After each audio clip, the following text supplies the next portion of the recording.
I love the way you say dancing in this country. Dancing? It's not the same as dancing. It's so much more elegant. I like to dance myself. I'm going to give you 5 seconds to tell me where it is. Wait, don't hurt him! Awesome. I watched the film this morning, and I have to say it's so much fun. Oh, good. And it looked like it was a lot of fun to film. Yeah, it's kind of as well. simple, but it kind of gets you. It's an odd thing. There are certain aspects of life that no matter what, even in the simplest way, will get you. You know, friendship. Yeah. You know, the concept of friendship and loneliness and those things. I found myself watching the film and just going like, you know? No, it's emotional but also fun, and it's just Yeah. like toys with you a little bit. Hey. Why would you throw your life away for this silly little alien? He's my friend. Good times. So obviously you play Dr. Robotnik, who Yes. is the villain. Pure evil, typecasting, Yeah. absolutely. Be honest, is it more fun to play the villain than the good guy? It's all fun. Yeah. It's all great fun. I love creating. I love, you know, losing myself in characters. And, you know, there are just endless types out Yeah. there. And I want to try to cover as many as I Yeah. can. Find those different types within me. And in this case, you know, it's a guy who's, you know, the perfect combination of genius and total worthlessness in his own mind, you know? So that's an explosive comedic combination to me. Yeah.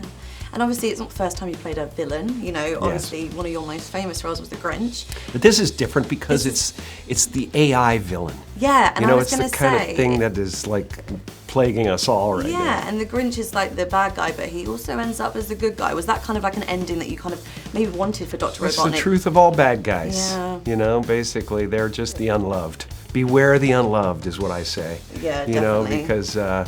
because it really is, you know, he's attracted to Sonic. He thinks he wants to own it, you know, but it's just really, he's seeing that perfect, you know, innocent, electric playfulness, you know, that he's missing.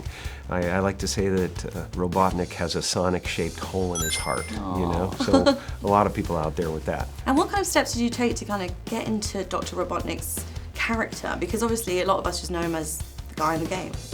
Yeah. Well, I love to, you know, you look at the game, there's not much character study going on there. You know, it's pretty basic. Yeah. So, you know, as an actor, I have to understand where my character comes Yeah. from. I start with the guy who was abandoned by the world, you know, and so he wants to get back at the world for abandoning him and own it, you know, own every aspect of it. You can't avoid him, you know, the way his parents did. Give me a big fat break! Imagine if we went on with this, it would get to the point where it's not only the machines on the outside that are controlling you, but he might go nanotechnology, you know, and make tiny little machines that go Yeah. into your bloodstream and control your body.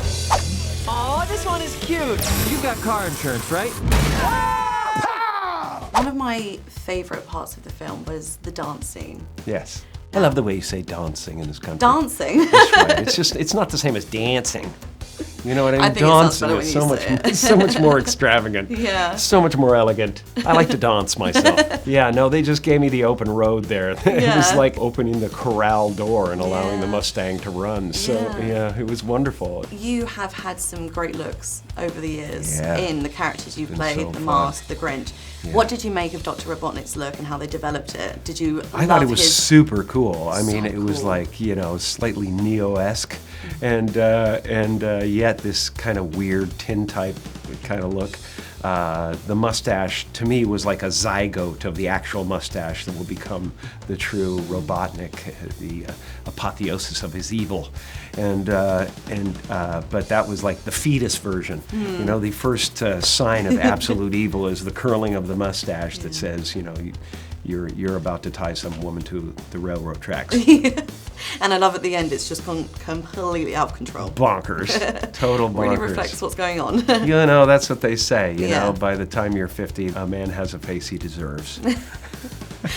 And the film's not even out in the UK yet, and there's still kind of a buzz about sequels, and I think you said that you'd be up for it. Do you think Oh, there's sure. more of a story to tell between Sonic and Dr. Robotnik? You know, we just began the evolution of Robotnik, so I hope we do get another chance because I think it just could get absolutely mad. I mean, the character in the video game is round. I mean, so, you know, I mean, you see the red suit, you see the mustache, you see the bald head happening. He ends up well, I don't want to say. Yeah. I don't want to say. No, I know. But I mean, there's so much potential for madness, and the reasons why he becomes that rotund thing.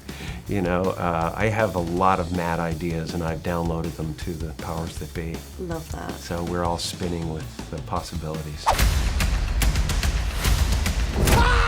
I just thought you might like a latte with steamed Austrian goat milk. Of course I want a latte. I love the way you make them!